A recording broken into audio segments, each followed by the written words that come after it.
Prosseguindo na leitura do artigo O Lado B do Calvinismo em Genebra, agora o capítulo que diz comportamento irracional. Calvino seguiu os princípios de punição, coerção e morte que Agostinho advogou, em relação soente a um período de pânico em face da praga e da fome. Cotret descreve uma determinação irracional para punir os fomentadores do mal.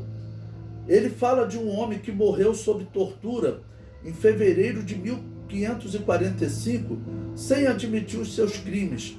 O corpo foi arrastado ao meio da cidade, ao fim de não privar os habitantes da queima a que eles tinham direito. Feiticeiros, como os heréticos, foram caracterizados pelo combustível de suas qualidades.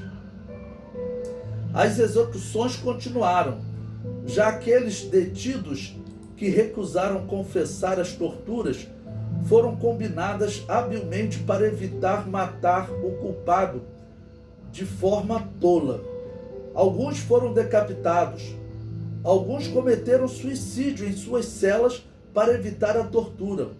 Uma mulher presa se jogou pela janela. 7 homens e 24 mulheres morreram nesse caso. Outros fugiram. Existiam torturas, irmãos, por exemplo, em relação ao homem, que eles colocavam um peso pendurado no testículo do homem. Tá bom? Mulheres tinham seus seios esmagados. Tem a história de uma mulher que eles pregaram a língua dela para ela.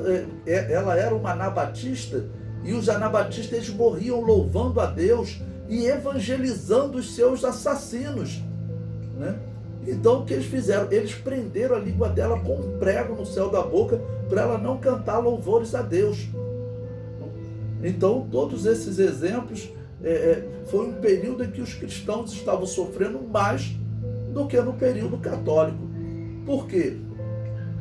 Porque com a chamada reforma protestante, os anabatistas, os cristãos que viviam escondidos, o que eles fizeram? Bom, agora nós podemos sair. Vamos sair, vamos pregar juntamente com os protestantes, né? Nada, os protestantes perseguiam eles e perseguiam mais do que os católicos. Em uma carta, Calvino aconselhou a um amigo: o Senhor nos testa de uma maneira surpreendente. Uma conspiração foi descoberta de homens e mulheres que por 3 anos empenharam em espalhar a praga da cidade por meio da feitiçaria. 15 mulheres já foram queimadas e os homens foram punidos ainda mais rigorosamente. 25 desses criminosos ainda estão na prisão. Até agora Deus tem preservado a nossa casa. Ou seja, o homem matava e dizia que Deus estava apoiando isso, que Deus estava preservando a casa dele. Cotret continua: Calvino, portanto, compartilha em todos os aspectos as fantasias de suas comitivas.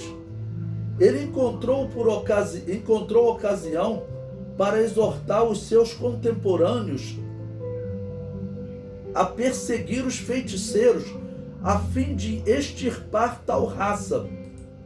Um par desses capangas de Satã foram queimados no mês anterior, diz Calvino.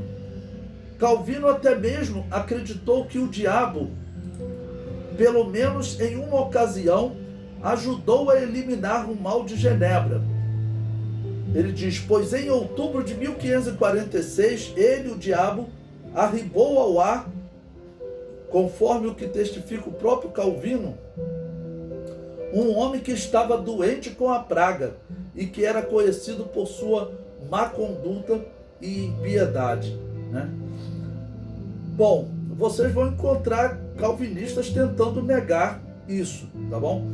Mas eu digo o seguinte: assim como infelizmente a história diz que Hitler ele fez uso dos livros de Lutero para perseguir os judeus, né? Infelizmente, o que Calvino fez com cristãos e com outras pessoas não cristãos pode ter sido usado como um exemplo também ruim, tá bom? Na história. Porque ele é um péssimo modelo, um homem que errou primeiramente mantendo a religião ligada ao Estado, isso já era ruim, e nesse Estado que ele administrou através da sua religiosidade, ele fez o Estado mais brutal da Europa. Não tem nenhum exemplo na Europa tão brutal quanto Genebra.